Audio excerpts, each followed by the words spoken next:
அன்னைக்கு நைட்டு நடக்க போகிற பார்ட்டிக்காக ஹீரோயினை வீட்டுக்கு கூட்டிகிட்டு போகிறான். ஆக்சுவலாக இங்கே வந்து இவங்களோட ஃபேமிலி மெம்பர்ஸ் சொந்த பந்தம் எல்லாமே வந்திருப்பாங்களாம். உள்ளே என்ட்ராகும் போதே நம்ம ஹீரோயின் கையை பிடிச்சி அப்படியே கோர்த்துக்கிட்டு ரொம்ப கேரிங்கோட உள்ளே போயிட்டுருக்காங்க.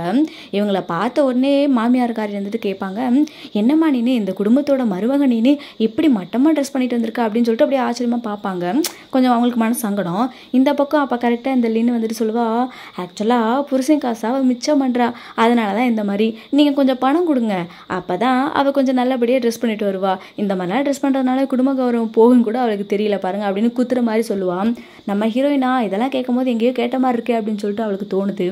ஆக்சுவலாக முன்னாடி இதே மாதிரி ஃபேமிலி கேதரிங் ஒன்று நடந்திருக்கு. அப்போ நம்ம ஹீரோயினை இவ ட்ரிக்ஸ் பண்ணி நீ கொஞ்சம் ப்ளைனாக ட்ரெஸ் போட்டுட்டு வா அந்த மாதிரி சொல்லி விட்டுருந்துருக்கா. இது தெரியாமல் நம்ம ஹீரோயின் வந்து சிம்பிளாக ட்ரெஸ் பண்ணிட்டு வந்திருப்பாங்க. சொந்தக்காரவங்களாம் புருஷன் வேற கூட இருந்திருக்க மாட்டானா, ரொம்ப கழுவி ஊற்றிட்டு இருப்பாங்க. பாரு இவ்வளோ மட்டமாக ட்ரெஸ் போட்டு வந்திருக்கா, கண்ட்ரி ஃப்ரூட் அந்த மாதிரிலாம் சொல்லியிருப்பாங்க. இவ கிராமத்துலேருந்து வந்தவளாம். அப்போ தான் நம்ம ஹீரோயின் நினச்சி பார்க்குறான், ஆக்சுவலாக இந்த லின்னு தான் வந்து ஹீரோயின் கிட்ட ஃபேமிலி ரூல்ஸ் இப்படி தான், நீ சிம்பிளாக ட்ரெஸ் பண்ணிட்டு வரணும்னு சொல்லியிருப்பா. இப்போ நம்ம ஹீரோயின் இதெல்லாம் நினச்சி பார்த்துட்டு நினைக்கிறாங்க, ஓஹோ நம்மளும் போய் இவ பேச்செல்லாம் நம்பியிருக்கோம் பாரு, உண்மையிலேயே நம்ம இந்த 5 வருஷத்தில் ரொம்ப தான் மாறி போயிருந்துருக்கோம் போல இருக்கு, இவளுக்கு சரியான பாடம் கற்பிச்சு கொடுக்கணும், நம்ம இப்படியே விடக்கூடாது, இவன் நம்மளை ரொம்ப அவமானப்படுத்திட்டு இருந்திருக்கா, இதனால புருஷனுக்கும் அவமானம் தான் ஆயிருக்கு அப்படின்னு சொல்லிட்டு டக்குன்னு, ஆண்டி அப்படிலாம் ஒன்றும் கிடையாது, என் ஹஸ்பண்ட் எனக்கு சூப்பராக ட்ரெஸ் வாங்கி கொடுத்துருக்காரு, அதை நான் நைட்டு தான் போடுறதா இருக்கேன் அப்படின்னு சொல்லிட்டு நம்ம ஹீரோ கையை வேற தட்டுவாளா. அப்போ ஹீரோ அப்படியே சிரிச்சுக்கிட்டு, ஆமாம் அவளுக்கு நான் ட்ரெஸ் வாங்கி கொடுத்துருக்கேன், நைட்டு தான் போட போகிறேன் அப்படின்ற மாதிரி சொல்லுவான்.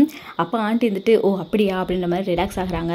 இந்த பக்கம் சொல்லிட்டு இருப்பாங்க, இவங்க 2 பேருக்குள்ள ரிலேஷன்ஷிப் நல்லா இல்லைன்னு கேள்விப்பட்டோம், அவர் இந்த பொண்ணையை கண்டுக்கவே மாட்டேங்கிறான்னு சொல்லுவாங்க, ஆனால் கேர் பண்ணுறாரோ அப்படின்னு சொல்லிக்கிட்டு இருப்பாங்க. ஒரு லேடி வேற இருந்துக்கிட்டு, அவங்க வேற சூசைட் பண்ணாங்க, இவன் மேலே உள்ள ஜெலஸில் தான், லின்னு மேலே அப்படி ஒரு ஜெலஸ்ன்னு கேள்விப்பட்டேன், இவன் சொல்கிறதெல்லாம் பொய்யோ அப்படின்னு சொல்லி பேசிகிட்டு இருப்பாங்க. அதுக்கப்புறம் நம்ம ஹீரோயின் நைட்டு பார்ட்டிக்கு மேக்கப் போடுறது தான் காட்டுவாங்க. நம்ம ஹீரோயின் யோசிச்சுட்டே இருக்கா, சூசைட் அட்டன் பண்ணதே இவ்வளோ பேருக்கு தெரிஞ்சிருக்கு, நம்ம இதுக்கு தான் சூசைட் அட்டன் பண்ணோம், அந்த அளவுக்கு அவனை லவ் பண்ணோம், அப்படி பார்த்தா நம்ம தான் இவனை கல்யாணம் பண்ணிட்டோமே, ஒருவேளை இவன் நம்மளை விரும்பலையோ அந்த சோகம் தாங்க முடியாமல் தான் சூசைட் அட்டன் பண்ணியிருக்கோமோ, ஆமாம் நான் என்ன தான் நினச்சிட்டு இருந்திருக்கேன், ஆமாம் 23 வயசு சூலி நீ என்ன நினச்சிட்டு இருக்க அப்படின்னு கேட்டுட்டு இருக்காளா. அப்போ கரெக்டாக நம்ம ஹீரோ உள்ளே வந்துட்டு, ஆமாம் நீ என்ன தான் நினச்சிட்டு இருக்க எனக்கும் தெரியணும் அப்படின்ட்டு நம்ம ஹீரோயினை பார்க்குறான். அவன் திரும்பும் போதே இவன் அப்படியே விழுந்துடுறான். ஹீரோயின் கிட்ட, இனிமேட்டுக்கும் உன் கூட வாழ்வா சாவா போராட்டம்னா எனக்கு தேவையில்லைங்கிறானா. நம்ம ஹீரோயின் அப்படியே நேராக வெளியே போவாளா, எங்கே போகிற என்னதான் பிரச்சனைன்னு கேட்குறான். ஆமாம் நீ சொன்ன மாதிரி உன் கூட வாழ்வா சால்வா போராட்டம்னா எனக்கு தேவையில்லை அப்படின்ட்டு போயிட்டே இருக்கா. நம்ம ஹீரோ அப்படியே பார்த்துட்டு இருப்பான். அப்புறம் அந்த பார்ட்டியை தான் காட்டுறாங்க. ட்ரிங்க்ஸை காட்டுவாங்க, அப்படியே தனியாக ஒரு ட்ரிங்க்ஸை காட்டினவாங்க நம்ம ஹீரோயினை காட்டுவாங்க. நம்ம ஹீரோயின் சிரிச்சுட்டு ஏஞ்சல் மாதிரி வந்துட்டு இருப்பாங்க. வாவ் என்ன அழகா இருக்கா பாரு, இவளை பார்க்கும்போது லின்னையும் மிஞ்சிருவாப்புல இருக்கு அப்படின்னு ஒருத்தன் சொல்லிட்டு இருக்கானா.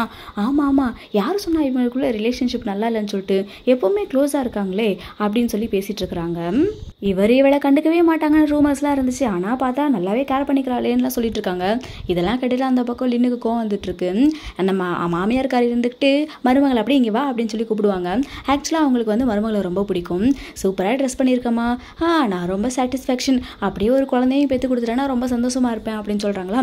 உடனே நம்ம ஹீரோயின் அப்படியே ஹீரோ பாப்பா, இந்த பக்கம் இந்த லின்னு இருந்துக்கிட்டு, என்ன ஆண்டி நீங்கள் அப்படி சொல்கிறீங்க, அவனுக்கு அதில் விருப்பமே கிடையாது, இப்போ அவன் பிஸ்னஸில் தான் கான்சன்ட்ரேஷன் பண்ணுறான், அதனால குழந்தையெல்லாம் யோசிச்சு கூட பார்க்க மாட்டான் அப்படின்னு அவன் முந்திரி கொட்ட மாதிரி பேசிகிட்டு இருப்பான்.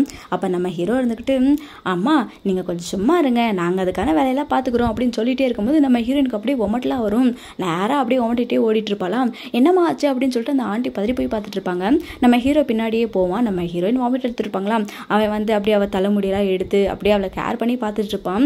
ஒரு பக்கம் பார்த்தா ஹீரோ அவளை கண்டுக்காத மாதிரி இருக்கும், இன்னொரு பக்கம் பார்த்தா அவளை ரொம்ப கேர் பண்ணுற மாதிரி இருக்கும். நம்ம ஹீரோயின் இருந்துட்டு, என்னாச்சு ஏதாவது தப்பாக சாப்பிட்றணும் அப்படின்னு சொல்லிட்டு இருக்காளா.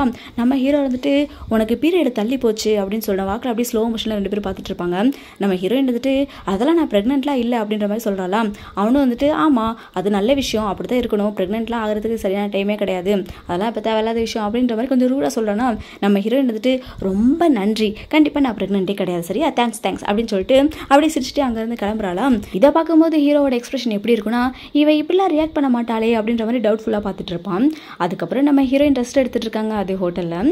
அப்போ நம்ம ஹீரோ வரும்போது அவள் சொல்லிட்டு இருக்கா, சாரி பார்ட்டினும் நடந்துட்டு இருக்கு, நான் ரெஸ்ட் எடுக்க வந்துட்டேன்ல அப்படிங்கும்போது, அதெல்லாம் ஒன்றும் பிரச்சனை இல்லை அப்படின்னு சொல்லிட்டு, ஆமாம் நீ எப்போ பார்த்தாலும் குழந்தை பெற்றுக்கணும் அப்படின்னு ரொம்ப ஆர்வமாக இருப்ப, ஆனால் இப்போ என்ன நீ கொஞ்சம் அதில் இன்ட்ரெஸ்ட் இல்லாத மாதிரி பேசிகிட்டு இருக்க அப்படின்ட்டு, நான் உனக்கு குழந்தை பெற்றுக்க ஹெல்ப் பண்ணுறேன்னு சொல்லிட்டு நம்ம ஹீரோ ஹீரோ வந்து ட்ரெஸ் எல்லாம் அப்படியே ரிமூவ் பண்ணிட்டு நம்ம ஹீரோயின்ட்ட க்ளோஸாக போகிறான். இதை பார்த்துட்டு அவளுக்காக பயம் வந்து போயிடுது. அப்படியே பின்னாடி போவாளா, நீ இந்த மாதிரி கிடையாதே அப்படின்னு அவன் சொல்லிக்கிட்டு இருக்கான். நான் எந்த மாதிரி கிடையாது, ஆக்சுவலாக நம்ம 2 பேத்துக்குடைய ரிலேஷன்ஷிப்லாம் அவ்வளோ நல்லா இல்லைல்ல அப்படின்னு அவள் கேட்டுட்டு இருக்கா. ஆனால் நம்ம ஹீரோ பாட்டு கிஸ் பண்ண போகிறானா, உனக்கு தான் என்னை பிடிக்காதே அப்படின்னு சொல்லி அவள் சொல்கிறான். அதுக்கு நம்ம ஹீரோ வந்துக்கிட்டு சூசைட் அட்டம்லாம் பண்ணி இந்த மாதிரி நடிப்பெல்லாம் போட்டுட்டு இருந்தால இதுக்கு தானே பண்ணிட்டு இருந்த, ஆமாம் நீ எதுக்கு இப்போ புதுசாக ஒரு ட்ரிக்ஸ் ட்ரை பண்ணுறியோ அப்படின்னு சொல்லிட்டு திரும்பவும் நம்ம ஹீரோயினை பிடிச்சி பயங்கரமாக கிஸ் பண்ணி விட்டுறான். அவர் இருந்துக்கிட்டு அப்படியே அவனை அடித்து அந்த பக்கம் தள்ளிட்டு இருப்பாளாம். அப்போ நம்ம ஹீரோ திரும்ப கேட்டுட்டு இருக்கா, நீ என்ன தான் உன் மனசில் நினச்சிட்டு இருக்கிற அப்படின்ட்டு அப்படியே அவகிட்ட நெருங்கி போயிட்டு பக்கத்தில் இருக்க ட்ராயரில் ஏதோ தேடிட்டு இருக்கான். அப்போ அவனே கேட்குறான், எங்கே பாக்ஸை காணா அப்படிங்கும்போது அவர் வந்துட்டு என்ன பாக்ஸ் அப்படின்பா, போன வாரம் நீ ஒரு பாக்ஸ் வாங்கிட்டு வந்தல எப்படி அதில் ஒன்று மிச்சம் இருக்கும் அப்படின்ற மாதிரி அவன் சொல்லிட்டு இருக்கும்போது இவளுக்கா ஷாக் ஆகிட்டு இருக்கு. என்னது மிச்சம் இருக்குமா, அதாவது இவங்க கட்டுப்பாடை பற்றி பேசிட்டு இருக்கிறாங்க. அப்போ அதில் அவ்வளோ குவான்டிட்டி இருக்குமே, இவன் சொல்கிறத பார்த்தா எங்களுக்குள்ள ரொம்ப நடக்குமோ அப்படின்ற மாதிரி பேசிட்டு இருக்கிறான். இவளுக்கா ஒன்றுமே புரிய மாட்டேங்குது. ஹீரோ சொல்கிறதெல்லாம் வச்சு பார்க்கும்போது இவங்களுக்குள்ள நிறைய தாம்பத்தியம் நடக்குது அப்படின்றது மட்டும் இவளுக்கு புரியுது. ஆனால் இவளோட ஏஜ் படி பார்க்கும்போது மெமரியில் இருக்கிற மாதிரி இவளுக்கு 18 வயசு. ஐயோ நான் இன்னும் சிங்கிள்ப்பா, இந்த மாதிரிலாம் பண்ணிட்டு இருக்கிறேன் அப்படின்னு சொல்லிட்டு மனசுக்குள்ளே யோசிச்சுட்டு இருக்கா. ஹீரோக்கு ஒன்றுமே புரிய மாட்டேங்குது, என்னதான் யோசிச்சுட்டு இருக்கா அப்படின்னு கேட்கும்போது எனக்கு உடம்பு சரியில்லை அப்படின்னு சொன்னதுக்கப்புறமா நம்ம ஹீரோ டக்குன்னு அவள் ட்ரெஸ்ஸு அப்படியே கழட்டுற மாதிரி கழட்டிட்டு, சே நான் இந்த மாதிரிலாம் பண்ண மாட்டேன், ஃபோர்ஸ் பண்ணுறதுலாம் எனக்கு பிடிக்காது, உனக்கே தெரியல அப்படின்னு சொல்லிட்டு அவன் பாட்டு கிளம்புறான். அந்த டைம் கரெக்டாக வெளியே ஏதோ சத்தம் கேட்குதா. நம்ம ஹீரோயின் டக்குன்னு ஹீரோ கிட்ட திரும்ப அப்படியே க்ளோஸாக அப்படியே வர வைக்கிறாளாம். இவன் இருந்துக்கிட்டு நீ என்ன தான் உன் மனசில் ட்ரிக்ஸ் பண்ணிட்டு இருக்கிற அப்படின்னு சொல்லி கேட்டுட்டு இருக்கான். ஆக்சுவலாக வந்து நீ தானே கேட்ட அப்படின்ற மாதிரி நம்ம ஹீரோ விடவே மாட்டேங்கிறான். நம்ம ஹீரோயின் மனசுக்குள்ள என்ன நினச்சிட்டு இருக்கானா, நம்மளை விட இவனுக்கு நம்ம பாடியை பற்றி நல்லா தெரிஞ்சிருக்கு, அப்படி எங்களுக்குள்ள என்னதான் ஓடிட்டு இருக்கோம் அந்த மாதிரி யோசிச்சுட்டு இருக்கும்போது வெளியே இருந்து கூப்பிடுவாங்க. லின்னுக்கு உடம்பு சரியில்லை, ஹாஸ்பிட்டல் போகணும், நீ வந்து கூட்டிகிட்டு போறியா அப்படின்ற மாதிரி. வெளியே எப்படியும் கூட்டமாக தான் ஆள் நிற்கிறாங்கன்னு தெரிஞ்சனால தான் நம்ம ஹீரோயின் வந்து அவனை விடாமல் பிடிச்சி வச்சுட்டு இருக்கா. இது அவனுக்கு தெரியாது. அவன் இருந்துக்கிட்டு நீ எதுக்கு தான் இந்த மாதிரிலாம் பண்ணுற அப்படின்னு கேட்டுட்டு இருப்பாங்க. இந்த பக்கம் வெளியே பேசிட்டு இருப்பாங்க. ஏய் அங்கே பாரு, அவங்க 2 பேரும் ஒன்றா தான் இருக்காங்க, இவ்வளோ அன்பாக இருக்கிறாங்க, சொல்கிறத பார்த்தா இவ தான் அவங்களை டிஸ்டர்ப் பண்ணிகிட்டே இருக்காளோ அப்படின்னு லின்னா பற்றி பேசுகிறாங்க. அவளுக்கா ஒரு மாதிரி ஆகி போயிட்டு இருக்கு. ஏஹே உண்மையிலே இந்த மிஸ்டரும் மிஸ்ஸஸும் ரொம்ப கியூட் கப்பிள் அப்படின்லாம் பேசிட்டு இருக்காங்களா. இவர் இருந்துக்கிட்டு உண்மையிலேயே நான் தான் அவங்களை டிஸ்டர்ப் பண்ணுறேன்னா அப்படின்பா. ஆண்டி வந்துட்டு எனக்கு பேரப்பில் கிடைக்க போது டிஸ்டர்ப் பண்ணாதீங்க வாங்க அப்படின்னு சொல்லி எல்லாத்தையும் கூட்டி போயிட்டு இருப்பாங்களா. இந்த பக்கம் நம்ம ஹீரோ டக்குன்னு நம்ம ஹீரோயின் பக்கத்தில் வரும்போது அவர் இருந்துக்கிட்டு நழுவி போவாளா. என்னது நழுவி போறியா, நீ என்னதான் வேலை தண்ணை பண்ணிட்டு இருக்க, உன்னை விட மாட்டேன் அப்படின்னு சொல்லிட்டு நம்ம ஹீரோயினை கட்டி போட்டுறான். அவளாக வந்துக்கிட்டு ஆக்சுவலாக நம்ம 2 பேரும் உள்ளே வரதை எல்லாருமே பார்த்தாங்க, நீ இப்போ வெளியே போனால் எனக்கு அவமானமாக இருக்காது, அதனால தான் நான் உன்னை வெளியே விடலை அப்படின்னு உண்மையை சொல்லி விட்டுறா. இவனுக்காக கடுப்பாகுது. ஓஹோ நீ இந்த மாதிரி வேணும்னே ட்ராமா பண்ணிட்டு தான் இருக்க, நான் கூட அன்பாக தான் வரேன் அப்படின்னு நினச்சேன் அப்படின்னு சொல்லிட்டு கோவப்படுறானா. அப்போ நம்ம ஹீரோயின் வந்துட்டு இப்போ ஒன்று கெட்டு போகல, அவள் ரொம்ப தூரம்லாம் ஒன்றும் போயிருக்க மாட்டான், அதனால நீ போய் அவளை பார்த்துக்கப்பா அப்படின்ட்டு கோவமாக சொல்லிட்டு இருக்கிறான்.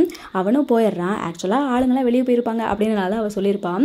இந்த பக்கம் அன்னைக்கு நைட்டே ஹீரோ வந்து இந்த லின்னா பக்கத்துக்காக வந்துடுறா. அவளா எனக்கு தெரியும் நீ வருவ அப்படின்னு சொல்லிட்டு அவள் கோவப்பட்டாளா, அவனை திட்டினாளா, பொறாமப்பட்டாளா, இந்த மாதிரிலாம் கேட்டுட்டு இருப்பான். நம்ம ஹீரோ வந்து ஹீரோயின் சொன்னதை யோசிச்சு பார்க்குறான். அவள் ரொம்ப தூரம் ஒன்றும் போயிருக்க மாட்டா, நீ போ அப்படின்னு சொல்லி விட்றாரால. இதை அவன் யோசிச்சுட்டு சரி அப்படிலாம் ஒன்றும் கிடையாது, நீ நல்லா தானே இருக்க அப்படின்னு விசாரிச்சுட்டு இருக்கும்போது இவர் வந்துட்டு இன்னைக்கு நைட்டு என் கூட என்னை கொஞ்சம் பார்த்துக்கிறியா அப்படின்னு கேட்கும்போது நம்ம ஹீரோ சொல்கிறான், இங்கே பார்த்துக்கோ, உங்கள் தாத்தா எங்கள் குடும்பத்துக்கு ரொம்பவே ஹெல்ப் பண்ணியிருக்காரு, அதனால தான் நான் உன்னை நல்லபடியாக பார்த்துக்கிறேன், ஸோ நீ டேக் கேர் பண்ணிக்க, நான் கிளம்புறேன் அப்படின்னு சொல்லும்போது இவர் இருந்துக்கிட்டு அவனை அப்படியே ஒரு ஹக் பண்ணிக்கிட்டு விடவே மாட்டான். கரெக்டாக இந்த ஹக் பண்ணுற போஸை வந்து யாரோ ஃபோட்டோ எடுத்துடுறாங்க. அதுக்கப்புறம் அடுத்த நாள் நம்ம ஹீரோயின் வெளியே போயிட்டு இருக்கறதா காட்டுறாங்க. ஹீரோயினை தூரத்துலேருந்து ஒருத்தன் பார்த்துட்டு அப்படியே பின்னாடியே வரான், நம்மளை யாரோ ஃபாலோ பண்ணுறாங்க, திருடனாக தான் இருக்கும் அப்படின்னு சொல்லிட்டு நம்ம ஹீரோயின் மறைஞ்சு நின்றுக்கிறா. அதுக்கப்புறம் அவன் இவளை தேடிக்கிட்டே வரான். இவன் கரெக்டாக கண்ணில் படும்போது நம்ம ஹீரோயின் காலை தட்டி விட்டு அப்படியே ஓட பார்ப்பாளா. அவன் வந்துட்டு மேடம்னு ஹீரோயின் பேரை சொல்லி கூப்பிட்டுறான். உடனே நம்ம ஹீரோயினுக்கு ஆச்சரியமா இருக்குது, யாரா இவன் அப்படின்னு சொல்லி பார்க்கும்போது அவர்கிட்ட இருந்தாங்க நீங்கள் கேட்ட ஃபோட்டோ, எனக்கு காசு கொடுங்க அப்படிங்கிறான். அதுக்கப்புறம் 2 பேரும் பொறுமையாக உட்காந்து ஒரு இடத்துல பேசுகிறாங்க. அவன் சொல்லிட்டு இருக்கான், நீங்கள் தானே சாரி எந்த பொண்ணுங்க கூட எல்லாம் பழகுறாரு அப்படின்னு சொல்லி ஃபோட்டோ எடுத்து கொடுக்க சொன்னீங்க, அவரோட சீட் பண்ணுற விஷயத்தையெல்லாம் ஃபோட்டோ எடுத்து சொன்னீங்க, நானும் எடுத்து கொடுத்துட்டேன், எனக்கு பணம் கொடுங்க அப்படின்னு கேட்குறான். நம்ம ஹீரோயின் யோசிக்கிறா, என்னது நான் அவனை ஃபாலோ பண்ணுறதுக்காக ஆளெல்லாம் வச்சிருக்கேனா, என்னடா இது அப்படின்னு நம்பவே முடியல. அதுக்கப்புறம் ஃபோட்டோலாம் பார்த்ததுக்கப்புறம் காசு அனுப்பலான்னு சொல்லிட்டு ஃபோனை பார்த்தா அவகிட்ட காசு கம்மியாக இருக்கும், பிரசிடண்டோட ஒய்ஃபு எனக்கிட்டே காசு கம்மியாக இருக்கா அப்படின்னு சொல்லிட்டு ஒரு கார்டு இருக்கும், அதான் அவன் ஸ்வைப் பண்ணலாம் அப்படின்னு சொன்னனால இவனும் ஸ்வைப் பண்ணுறாளா. பார்த்தா அது வந்து அவனோட கார்டு கூட லிங்க் ஆகிருக்குமோ, அதனால மெசேஜ்லாம் அவனுக்கு போயிடுது. நம்ம ஹீரோ வந்து என்னடா இவ்வளோ பணம் கொடுத்துருக்கா அப்படின்னு சொல்லிட்டு அதை நோட் பண்ணிடுறான்.